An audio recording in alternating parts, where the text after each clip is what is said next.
বেশ কিছুদিন ধরে ছোট পর্দার জনপ্রিয় অভিনেত্রী মেহজাবিন চৌধুরী এবং নির্মাতা আদনান আল রাজীবের বিয়ের গুঞ্জন চলছিল মিডিয়া পাড়ায়।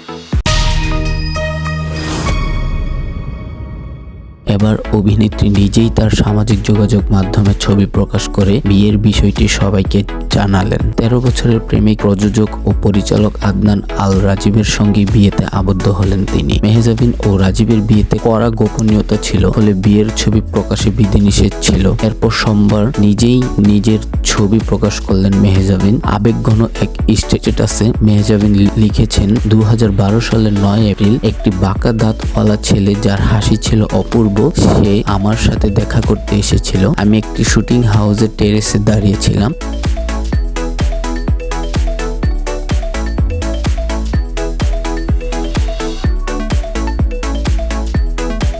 আর সে রাস্তা থেকে আমার দিকে হাত নেড়ে দিল। আমরা মাত্র 15 মিনিট কথা বললাম, হাত মিলালাম এবং সে চলে গেল। আমি অনুভব করলাম আমার হৃদয়ের একটি টুকরো তার সঙ্গে চলে গেল। আমি তখনই বুঝে গিয়েছিলাম এই হলো সেই মানুষ। এবং তার এমন স্ট্যাটাস মুহূর্তে নজর কাড়ে তার ভক্তদের। এরপর সহকর্মী এবং ভক্তদের ভালোবাসায় সিক্ত হতে থাকেন তিনি। এর আগে ঢাকার অদূরে একটি রিসোর্টে গায়ে হলুদ সম্পন্ন হয় তাদের। যে জানা যায় গত 14 ফেব্রুয়ারি ভালোবাসা দিবসে ঢাকার বসুন্ধরা আবাসিক এলাকার একটি রেস্টুরেন্টে মেহজাবিন ও রাজীবের আকদ সম্পন্ন হয়। 24 ফেব্রুয়ারি হয়েছে তাদের বিয়ের আনুষ্ঠানিকতা। এর আগে মেহজাবিন জানান 13 বছর পর সম্পর্কটা বিয়েতে গড়ালো।